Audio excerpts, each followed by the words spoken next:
Shalom. Renungan kali ini berjudul Reaksi Emosional dan Fisikal oleh Evangelis Lokamanya Prawiro.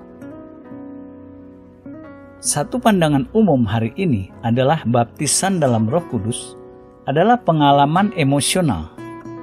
Satu kata yang sering digunakan sehubungan dengan ini adalah ekstasi. Pandangan baptisan dalam Roh Kudus ini mendapat dukungan dari dua sumber. Pertama, ada teolog-teolog yang sebenarnya belum pernah mengalami sendiri baptisan dalam Roh Kudus, namun membuat teori mengenainya berdasarkan nas-nas dalam Perjanjian Baru atau tulisan-tulisan bapak-bapak gereja mula-mula. Karena alasan-alasan tertentu, teolog-teolog ini memilih kata ekstasi atau ekstatik untuk menyimpulkan kodrat esensial pengalaman supernatural ini. Kedua, banyak orang percaya yang sebenarnya sudah memiliki pengalaman dibaptis dalam Roh Kudus, ketika bersaksi kepada orang lain, lebih menekankan pada reaksi emosional mereka yang subjektif. Akibatnya, tanpa bermaksud begitu, mereka sering memberi kesan sebagai pengalaman emosional. Emosi yang paling umum disebut adalah sukacita. Dalam membahas hubungan antara emosi dan baptisan dalam Roh Kudus, sebaiknya kita mulai dengan mengetahui dua fakta penting berikut. Pertama, manusia adalah ciptaan emosional. Emosinya merupakan bagian integral dan penting dari total dirinya. Oleh karenanya, emosi manusia memiliki peran penting dalam menyembah dan melayani Allah. Menjadi orang percaya sejati tidak serta-merta menekankan atau melenyapkan emosi. Menjadi orang percaya sejati, sebaliknya, membebaskan dan mengarahkan emosi. Jika emosi manusia tidak berada di bawah kontrol dan kuasa Roh Kudus, maka tujuan dari pertobatan menjadi orang percaya tersebut belum terpenuhi. Kedua, dalam kitab suci, kata sukacita sering diasosiasikan dengan Roh Kudus.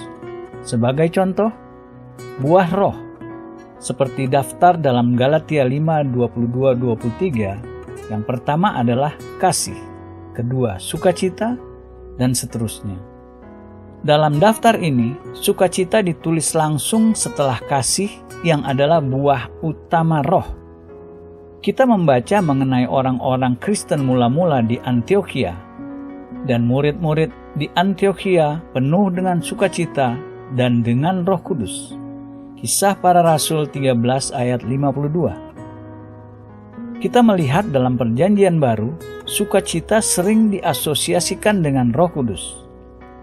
Namun pengajaran bahwa sukacita atau emosi merupakan bukti baptisan dalam Roh Kudus tidak sesuai dengan Perjanjian Baru. Ada dua alasan untuk itu. Pertama, dalam nas-nas di mana baptisan dalam Roh Kudus digambarkan, emosi tidak pernah disebut. Tidak pernah emosi digambarkan sebagai bukti atau sebagai konsekuensi menerima Roh Kudus. Siapapun yang menyamakan menerima Roh Kudus dengan pengalaman emosional tidak memiliki dasar doktrin Alkitabiah. Opini orang agamawi awam biasanya tidak didasari pada Perjanjian Baru. Kadang-kadang orang percaya mencari Roh Kudus dan menerima pengalaman Alkitabiah dengan berbicara dalam bahasa lidah, namun setelah itu tidak yakin dan tidak puas dengan pengalaman mereka hanya karena tidak ada emosi seperti yang mereka harapkan. Kita bisa mengilustrasikan orang-orang Kristen yang meminta karunia Roh Kudus kepada Bapa Surgawi. Atas jawaban doa mereka, mereka menerima pengalaman bahasa lidah sesuai contoh-contoh dan pengajaran Perjanjian Baru. Namun mereka tidak puas dengan jawaban Alkitabiah atas doa-doa yang mereka minta hanya karena tidak ditandai dengan pengalaman emosional. Mereka tidak menyadari harapan mereka mengalami emosi didasari pada opini buruk sesat sesama orang-orang Kristen yang tidak sesuai dengan pengajaran Perjanjian Baru. Alasan kedua, kenapa emosi seperti sukacita bukan bukti sudah menerima Roh Kudus, Karena sesuai contoh-contoh dalam Perjanjian Baru, orang-orang percaya yang mengalami perasaan sukacita belum menerima Roh Kudus. Sebagai contoh, reaksi murid-murid pertama setelah kenaikan Yesus atau sebelum Pentakosta, mereka sujud menyembah kepadanya, lalu mereka pulang ke Yerusalem dengan sangat bersukacita. Mereka senantiasa berada di dalam bait Allah dan memuliakan Allah. Lukas 24 ayat 52-53. Di sini kita melihat murid-murid sebelum hari Pentakosta mengalami sukacita besar dalam menyembah Allah. Namun baru pada hari Pentakosta mereka benar-benar dibaptis dalam Roh Kudus. Lagi, setelah orang-orang Samaria mendengar dan percaya pemberitaan Injil Kristus yang disampaikan Filipus, maka sangatlah besar sukacita dalam kota itu. Kisah Para Rasul 8 ayat 8. Kita melihat penerimaan Injil dengan segenap hati langsung membawa sukacita besar di antara orang-orang Samaria. Namun, kita membaca dalam pasal yang sama, baru setelah melalui pelayanan Petrus dan Yohanes, orang-orang ini menerima Roh Kudus. Dua contoh ini membuktikan, karenanya pengalaman emosional seperti sukacita besar bukan bagian esensial baptisan dalam Roh Kudus dan tidak bisa diterima sebagai bukti sudah menerima baptisan ini. Tipe pengalaman lain yang sering diasosiasikan dengan baptisan dalam Roh Kudus adalah sensasi kuasa fisikal. Selama bertahun-tahun, banyak orang mendasari klaim mereka menerima baptisan dalam Roh Kudus dengan sensasi atau kuasa reaksi fisikal. Beberapa pengalaman yang disebut sensasi kuasa aliran listrik, sensasi api atau panas, tumbang ke lantai, seluruh tubuh digoncang satu kuasa, melihat sinar sangat terang, mendengar suara Allah berbicara, melihat visi kemuliaan surgawi, dan lain-lain. Sekali lagi, dalam mempelajari teori-teori ini, kita harus mengakui semua itu mengandung elemen kebenaran penting.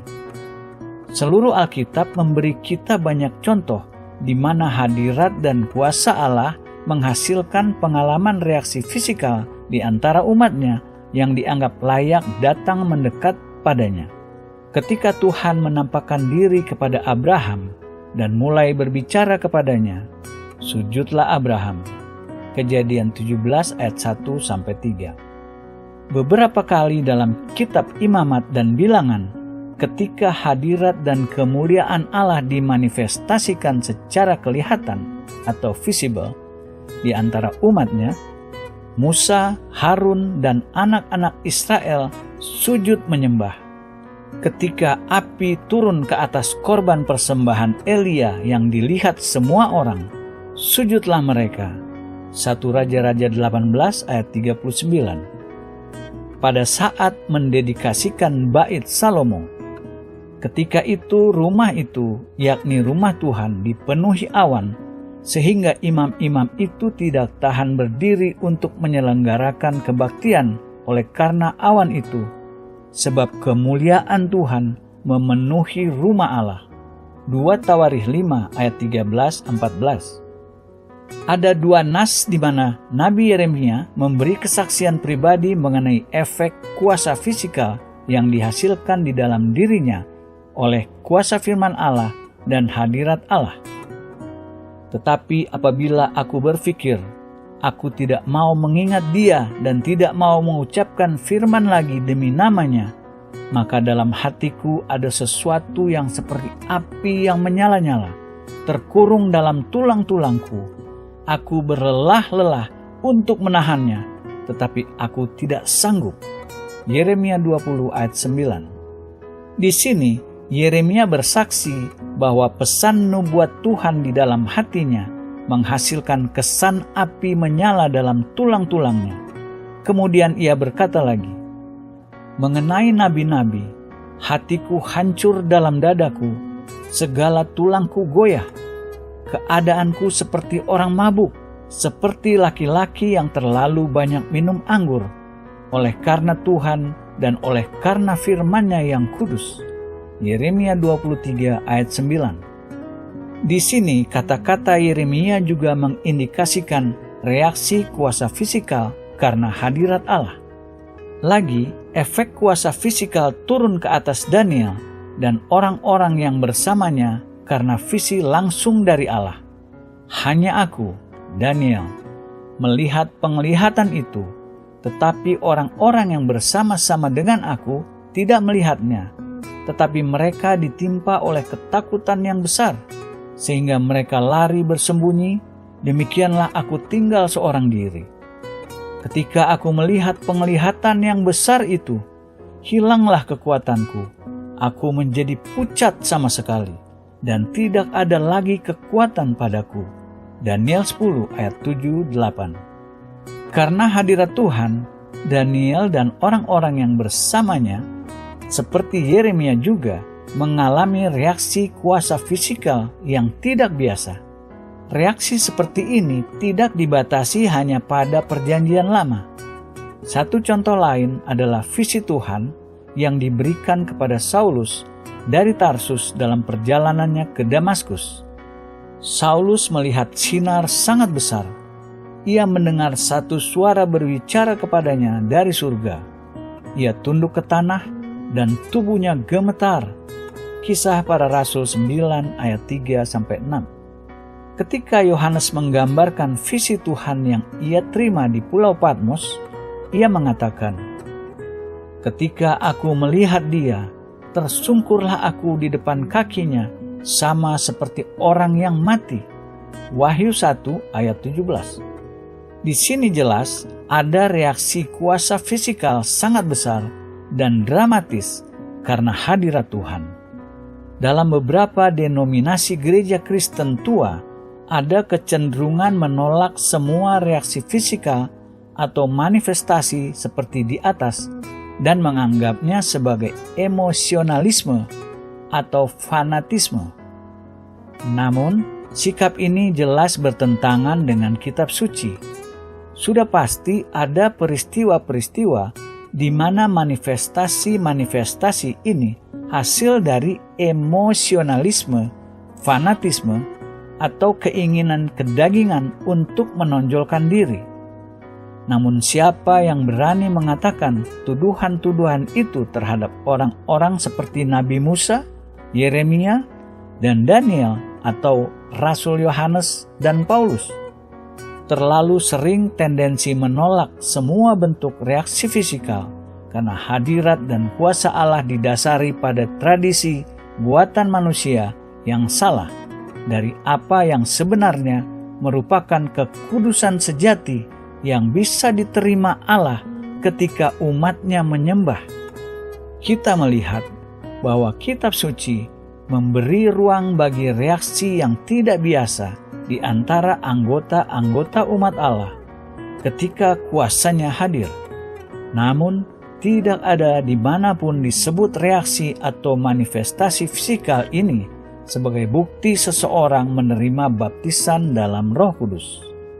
Dalam kasus-kasus nabi-nabi Perjanjian Lama, kita tahu tidak ada yang menerima baptisan dalam Roh Kudus karena pengalaman ini tidak pernah diberikan kepada siapapun sebelum hari Pentakosta.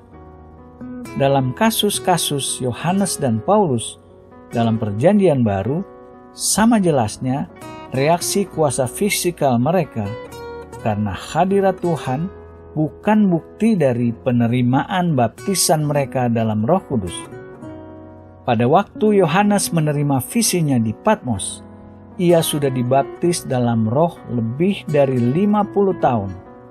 Di lain pihak, reaksi fisikal Saulus di jalan ke Damaskus terjadi sebelum ia dipenuhi dengan Roh Kudus. Ia menerima kepenuhan ini sebagai pengalaman terpisah 3 hari kemudian ketika Ananias meletakkan tangannya pada Saulus di Damaskus. Dari sudut manapun kita mempelajari subjek ini, kita selalu sampai pada kesimpulan yang sama. Ada satu dan hanya satu manifestasi fisikal yang merupakan bukti bahwa seseorang menerima Roh Kudus. Manifestasi itu berbicara dalam bahasa roh, seperti ucapan yang roh berikan. Mari kita perhatikan secara singkat 3 prinsip dasar kitab suci yang berbeda, yang semuanya mengkonfirmasi berbicara dengan bahasa lidah atau bahasa roh, bukti seseorang menerima Roh Kudus. Pertama, Yesus berkata, "Karena yang diucapkan mulut meluap dari hati." Matius 12 ayat 34. Dengan kata lain, hati manusia ketika dipenuhi melimpah dengan kata-kata melalui mulut. Ini diaplikasikan untuk baptisan dalam Roh Kudus. Ketika hati seseorang dipenuhi Roh Kudus, limpahan hati terjadi dalam kata-kata melalui mulut. Karena kepenuhannya supernatural, melimpahnya juga supernatural. Orang tersebut berbicara satu bahasa yang ia belum pernah belajar dan tidak mengerti untuk memuliakan Allah. Kedua, Paulus menasihatkan kita sebagai orang Kristen, serahkanlah anggota-anggota tubuhmu kepada Allah untuk menjadi senjata-senjata kebenaran. Roma 6 ayat 13. Syarat-syarat Allah lebih dari sekedar menyerahkan diri kita, kehendak kita kepadanya. Dia menuntut kita sungguh-sungguh menyerahkan anggota fisikal kita agar ia bisa mengendalikannya sesuai kehendaknya sendiri sebagai instrumen-instrumen kebenaran. Namun, ada satu anggota tubuh yang kita tidak bisa kendalikan. Tetapi tidak seorang pun yang berkuasa menjinakkan lidah. Ia adalah sesuatu yang buas, yang tidak terkuasai, dan penuh racun yang mematikan. Yakobus 3 ayat 8. Meterai atau bukti final bahwa penyerahan anggota-anggota fisikal kita kepada Allah sudah lengkap, Roh mengambil alih anggota yang kita tidak bisa kendalikan, yaitu lidah, dan lalu menggunakannya dengan cara supernatural untuk kemuliaan Allah. Prinsip ketiga kitab suci yang membangun hubungan antara lidah dan baptisan dalam roh berasal dari kodrat Roh Kudus sendiri. Dalam berbagai nas, Yesus menekankan bahwa roh adalah satu pribadi, sama realnya dengan Allah Bapa dan Allah Anak. Tetapi apabila ia datang, yaitu roh kebenaran, ia akan memimpin kamu ke dalam seluruh kebenaran, sebab ia tidak akan berkata-kata dari dirinya sendiri, tetapi segala sesuatu yang didengarnya, itulah yang akan dikatakannya. Yohanes 16 ayat 13. Di sini Yesus menekankan kepribadian Roh Kudus dalam 2 cara. Pertama, dengan menggunakan kata ganti ia, ketimbang ini atau itu. Kedua, dengan menghubungkan Roh Kudus dengan kemampuan berbicara. Refleksi atas pandangan sebelumnya menunjukkan bahwa kemampuan berkomunikasi dengan kata-kata adalah satu ciri yang menentukan dan membedakan kepribadian. Fakta bahwa Roh Kudus berbicara langsung untuk dirinya adalah satu dari ciri-ciri besar kepribadian sejatinya. Kita bisa menggunakan kata-kata Paulus, "Atau tidak tahukah kamu bahwa tubuhmu adalah bait Roh Kudus yang diam di dalam kamu?" 1 Korintus 6 ayat 19. Di sini Paulus mengajarkan bahwa tubuh fisikal orang yang sudah ditebus dari dosa adalah bait yang Roh Kudus ingin tinggali. Karena itu, bukti bahwa Roh Kudus sebagai satu pribadi mengambil alih tempat tinggal atau kediamannya dalam bait fisikal tubuh orang percaya. Ia berbicara dari dalam bait itu menggunakan lidah dan bibir orang tersebut untuk menyampaikan kata-kata yang dapat didengar, audible. Jadi seperti di tabernakel Musa, ketika Musa masuk ke dalam tabernakel untuk berkomunikasi dengan Allah, ia mendengar suara yang berfirman kepadanya dari atas tutup perdamaian. Bilangan 7 ayat 89. Karena Musa mendengar suara ini, ciri kepribadiannya, ia tahu bahwa pribadi Tuhan hadir dalam tabernakel. Dengan cara yang sama hari ini, ketika kita mendengar suara Roh Kudus berbicara, bisa didengar dari dalam bait tubuh orang percaya, kita tahu dengan bukti kepribadiannya bahwa Roh Kudus sendiri, pribadi ketiga, mengambil alih kediaman atau tempat tinggal di dalam orang percaya. Maka kita mendapatkan bahwa berbicara dengan bahasa lidah atau bahasa roh sebagai bukti baptisan dalam Roh Kudus sepakat dengan 3 prinsip besar kitab suci. Pertama, hati orang percaya secara supernatural dipenuhi Roh Kudus, mengalir secara supernatural dalam kata-kata melalui mulutnya. Kedua, bukti bahwa orang percaya telah menyerahkan anggota fisikalnya kepada Allah adalah Roh Allah mengendalikan anggota itu, lidah, yang orang percaya tidak bisa kendalikan sendiri. Ketiga, dengan berbicara dari dalam bait tubuh orang percaya, Roh Kudus mendemonstrasikan bahwa ia sekarang tinggal dan berdiam di sana sebagai satu pribadi. Amin.